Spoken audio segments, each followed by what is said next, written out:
علیکم ورحمۃ اللہ وبرکاتہ۔ ہم سوشولوجی کا ہمارا سیکنڈ لاسٹ والا چیپٹر دیکھ رہے ہیں۔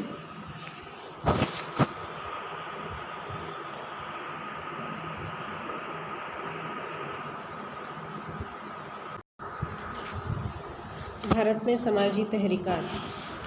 اب ہم کو اس چیپٹر میں دیکھنا یہ ہے کہ بھارت میں کسانوں کی تحریکات کون سی ہے۔ بنیادی طور پر ہم دیکھیں کہ ہندوستان ایک زرعی ملک ہے۔ اس کی ہم تفصیل سے پہلے کلاسز میں پڑھ چکے ہیں کہ ہندوستان میں تقریباً 75% دیہات ہیں، 72% حصہ دیہاتوں پر مبنی ہے آبادی کا۔ اس کے ساتھ ہی یہاں کا جو قومی پیشہ ہے وہ زراعت مانا جاتا ہے۔ بھارتی باشندے اکثریت زراعت سے متعلق پیشوں پر ہی منسلک ہیں۔ کسان جغرافیائی لحاظ سے بکھرا ہوا طبقہ ہے۔ ہم دیکھتے ہیں کہ ہر ریاست میں مختلف قسم کے کسان ہوتے ہیں، الگ الگ پیداوار ہوتی ہے، وہ اس کی ہی پروڈکشن نکالنے کے عادی ہوتے ہیں۔ تاہم ان کی طاقت کے مرتکز ہونے کے واقعات ہم کو بھارت کی تاریخ میں بھی ملتے ہیں۔ انہوں نے اپنے اندر جو اضطراب تھا، استعال تھا، اس کا رد عمل کے طور پر اپنی طاقت کا مظاہرہ کیا۔ بھارت میں کسانوں کی جو جدوجہد ہے، جو ان کی جو ایک کوششیں ہیں، ان کے اہم مرحلے سے ہم اس کو ثابت کر سکتے ہیں۔ اب وہ مرحلے کون سے ہیں؟ فرسٹ ون، پہلا ہے پوائنٹ کے اکارڈنگ ہم دیکھیں گے کہ ابتدائی شورشیں 1857 سے لے کر 1921 تک کی۔ انگریزوں کے دور حکومت کو اگر ہم بیان کریں تو کیتھلین گوگ نے بھارت کے جو دیہی علاقے تھے، ان علاقوں کو متاثر کرنے والی تبدیلیوں کو نمایاں کیا ہے۔ انگریزی حکومت کے ابتدائی حصے کو خصوصیت محصول کا استحصالی نظام ہے۔ یہاں پر آپ دیکھیں کہ کس طرح سے انگریز جو ہے محصول وصول کیا کرتے تھے کسانوں سے، اور وہ سسٹم ایسا تھا جس کی وجہ سے کسان بہت زیادہ مظلوم تھے، جن پر ظلم و زیادتی ہوا کرتی تھی۔ برطانوی افسران کو لگان ادا کرنے کے لیے کسانوں کو مہاجن جو ہوتے تھے ساہوکار، ان سے قرض لینا ہوتا تھا، اور پھر اس قرض کی ادائیگی میں ایک لمبی مدت ان کو لگ جاتی تھی۔ اس مرحلے کے دوران کیا ہوا کہ زمینداری نظام حاوی ہو گیا تھا۔ جب کوئی کسان ٹیکس ادا نہیں کر پاتا تو زمین کے جو مالکان ہوتے تھے وہ غریب کسانوں کی زمینوں پر قبضہ کر لیتے تھے، اس کو ضبط کر لیتے تھے۔ بہت سے جو چھوٹے کسان تھے، چھوٹے کاشتکار تھے، اپنی جو وراثتی زمینیں جو ہوتی تھی وراثتی، وہ اور اس پر جو وسائل وہ استعمال کیا کرتے تھے، ان تمام کے حقوق سے دستبردار ہو جاتے تھے، وہ دے دیتے تھے اور محروم ہو جاتے تھے۔ یوں کہیں گے ہم دستبردار نہیں بلکہ محروم ہو جاتے تھے، اس لیے کہ اگر وہ ٹیکس اور وہ لگان ادا نہیں کر پاتا ہے کسان، تو انگریزی افسران جو ہوتے تھے وہ اس کی زمینوں پر قبضہ کر لیتے تھے، اس کو ضبط کر لیتے تھے۔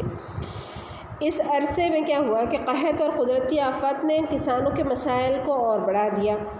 قرض بڑھتا گیا اور ظلم بھی بڑھتا گیا، استحصال بھی بڑھتا گیا۔ اس کا اثر یہ ہوا کہ کسانوں میں اس دور میں کون سا دور 1857 سے لے کر 1921 کا، اس عرصے میں کسانوں میں ایک بے چینی پیدا ہو گئی۔ کئی بغاوتیں بھی اس سے ہوئی۔ AR دیسائی، DN دھانگرے جیسے چند ماہرین سماجیات نے برطانوی حکومت کے خلاف کسانوں اور چھوٹے کاشتکاروں کی جدوجہد کے سلسلے کا اندراج کیا ہے۔ ان میں سے چند واقعات یہ ہیں کہ مہاجنوں کے خلاف جو ہے دکن فسادات، زمینداری کے خلاف بنگال کے مزارعین کی بغاوت، مہاجنوں کے خلاف پنجاب کے کسانوں کی جدوجہد وغیرہ۔ اب ہم دیکھیں گے کہ 1917 سے 18 کے دوران نیشنل کانگریس پارٹی کی رہنمائی میں کسانوں کی دو اہم جدوجہد ہوئی جو بہت زیادہ اہمیت کی حامل ہے، جس میں سے ایک ہے چمپارن ستیہ گرہ، اس کو آپ نے پڑھے ہیں، جو بہار میں نیل کی کاشت کرنے والوں کے خلاف کی گئی تھی، اور دوسری تھی کائرا میں کسانوں کی ستیہ گرہ، جو فصل کے خراب ہونے کی وجہ سے زمینوں پر جو کسان لگان ادا نہیں کر سکتے تھے، ان پر جو ظلم و زیادتی ہو رہی تھی، اس کے خلاف کی گئی تھی۔ کانگریس نے کسان کمیٹیاں تشکیل دی تاکہ ان کے اندر کی جو بے چینی ہے اور ان کے جو مطالبات ہیں اس کو معلوم کیا جا سکے۔ اب یہ کیوں ہو رہا تھا؟ دیکھیں آپ کہ ایک تو یہ چمپارن کا جو ستیہ گرہ تھا، چمپارن ستیہ گرہ اور کائرہ ستیہ گرہ بہت مشہور تحریکات ہے جو کسانوں کے ظلم و ستم کو ختم کرنے اور ان کے اندر کی بے چینی کیا ہے اس کی وجوہات معلوم کرنے کے لیے کی گئی تھی۔ تو اب اس پر آپ جو ہے ڈیٹیل معلومات آپ خود جمع کریں گے، اس لیے کہ یہاں پر ان شارٹ دیا گیا ہے، معلومات علم کے اضافے کے لیے آپ کو خود کلیکٹ کرنا ہے، ٹھیک ہے۔ اس کے بعد ہے کسان سبھاؤں کا قیام 1922 سے لے کر 1946 تک کا ہے۔ کانگریس پارٹی کی جانب سے زمین مالکان جو تھے اور زمینداروں کے مفادات کی حمایت میں کئی تحریکات شروع کی گئی، جیسے ہم نے پہلے دیکھے کہ یہ بالکل مہاتما گاندھی کی قیادت میں یہ شروع کی گئی تھی تحریک، کون سی؟ چمپارن کی اور جو ہے کائرہ کی۔ ایسے ہی کانگریس کے سرمایہ داروں کی حمایت کرنے سے جدوجہد کرنے والوں کسانوں کے حوصلوں میں کمی نہیں آئی۔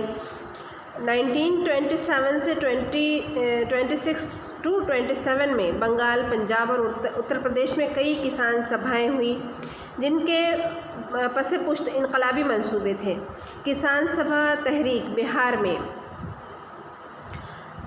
سوامی سہجانند سرسوتی کی قیادت میں شروع ہوئی، جس کا مقصد تھا کہ زمینداری نظام کے خلاف بلند آواز کرنا۔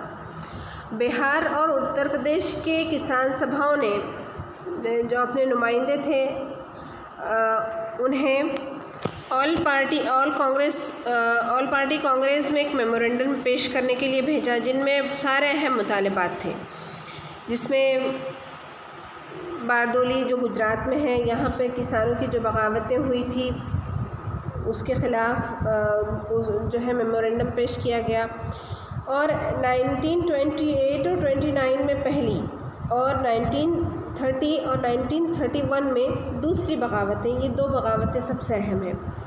کسانوں کی جو تحریک تھی اس نے 1930 میں بہت زیادہ زور پکڑا۔ 1935 میں پہلی کسان کانگریس کا انعقاد کیا گیا، جس میں جو کسانوں کے اندر جو اضطراب تھا، جو بے چینی تھی، جو غم و غصہ تھا، اس کو بہت کامیابی کے ساتھ اس کانفرنس میں پیش کیا گیا۔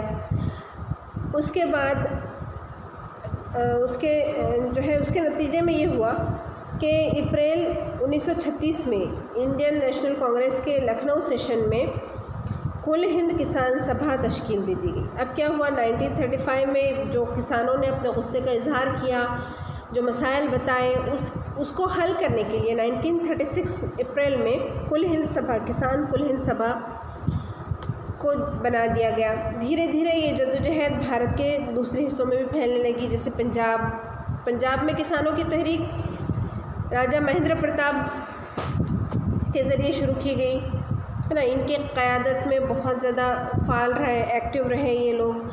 غدر پارٹی نے کسانوں اور کھیت مزدوروں کو پنجاب میں فعال بنانے میں بہت اہم کردار ادا کیا۔ غدر پارٹی کا میں جو نام لے رہی ہوں اس کی ڈیٹیل آپ کو خود نکالنا ہے، یہ آپ ذہن میں رکھیں۔ گجرات میں کھیڑا کے مقام پر مہاتما گاندھی کی قیادت میں برطانوی حکومت کے خلاف غریب کسانوں کی رہنمائی مہاتما گاندھی نے کی، باقاعدہ ایک تحریک چلائی گئی، جلوس جل سے نکالے گئے۔ جنوبی بھارت جس میں آندھرا پردیش ہے، فارسٹ لاء کے خلاف جدوجہد شروع کی گئی۔ اس مرحلے پر کھیت مزدوروں کی حالت بہت خراب تھی، جس کے نتیجے میں بغاوتوں اور سرکشی کا سلسلہ تیز ہو گیا۔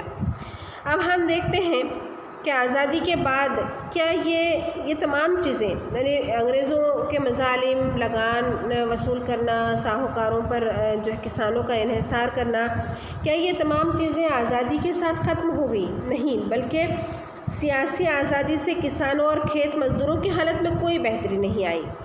آزادی کے بعد کے دور میں کسانوں کی تحریک 1970 کے قریب وجود میں آئی۔ 1970 میں جو ہے کسانوں کی تحریک وجود میں آئی۔ کسانوں کی بے چینی کچھ ریاستوں میں محسوس کی گئی جو زرعی اور کاروباری لحاظ سے ترقی یافتہ ریاستیں تھیں، مثلاً پنجاب، ہریانہ، اتر پردیش، مہاراشٹر، گجرات، کرناٹک، تامل ناڈو۔ نئے نظام فکر کے تناظر نے آزادی کے بعد کے دور میں تحریک کے طریقہ کار کو متاثر کیا۔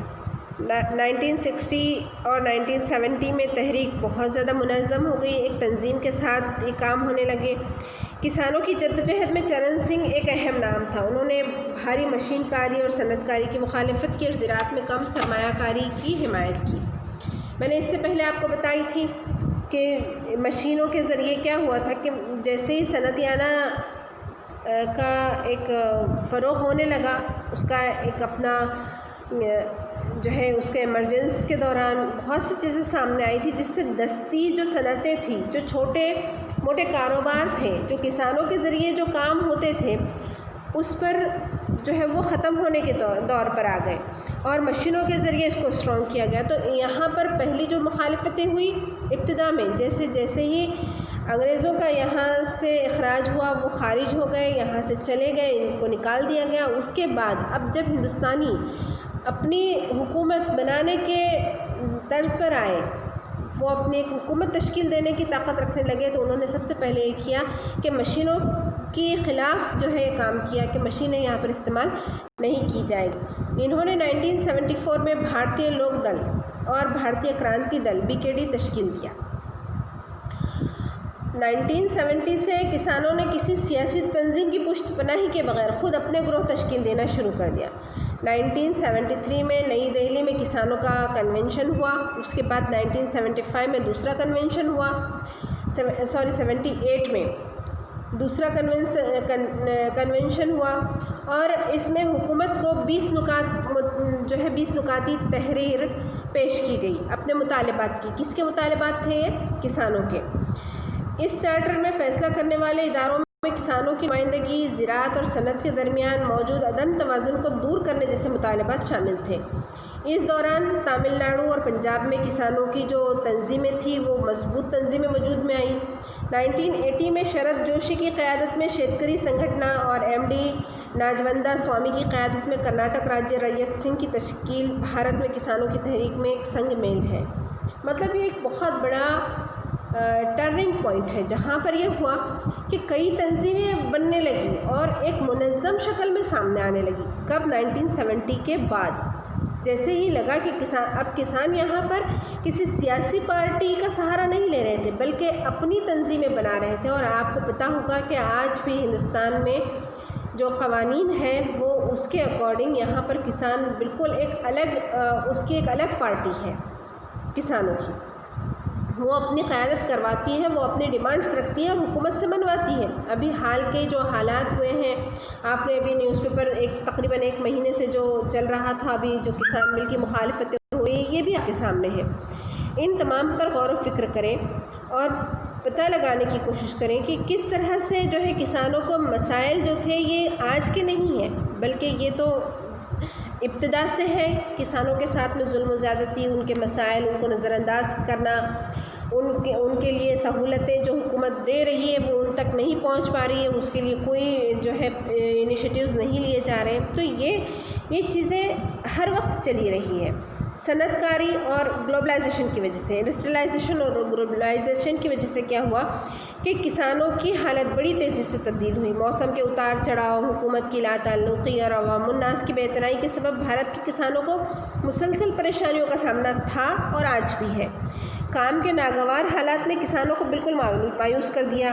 کسانوں کی خودکشی کے واقعات اتنے بڑھ گئے کہ یہ معمولی بات ہو کر رہ گئی۔ مارچ 2018 کا آپ دیکھیں کہ کسانوں نے پیدل مارچ کیا ممبئی کے آزاد میدان تک، کسانوں کے ہڑتال کی ترقی کو پھر یہاں کے میڈیا نے استعمال کیا، اور ہم دیکھتے ہیں کہ کسانوں کے جو ہے اس طرح کی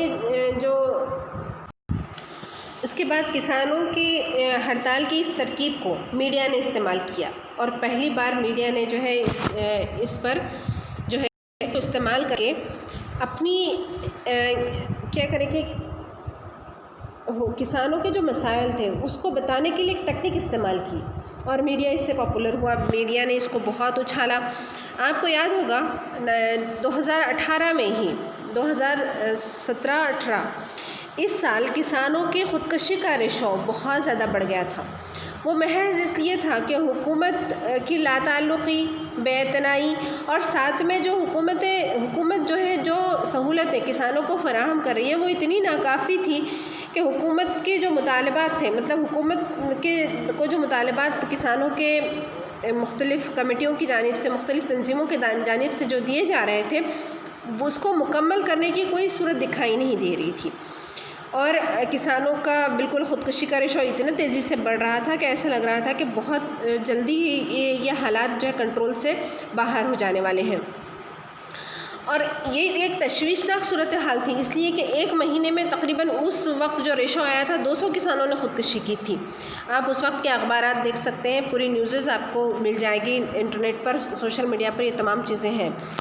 تو اس وجہ سے کیا ہوا تھا کہ تشویشناک صورتحال پیدا ہو گئی تھی، اور آج کا بھی آپ دیکھیں، آج کا بھی کسان مطمئن نہیں ہے، نہ ہی حکومت کی پالیسیز سے مطمئن ہے اور نہ اس کی اپنی حیثیت سے مطمئن ہے، اس لیے کہ وہ جو ہے بالکل قرضوں میں اتنا زیادہ الجھتا جا رہا ہے کہ اس کی ادائیگی کے لیے اس کی زمینیں اپنے پاس سے ختم ہوتی چلی ہے۔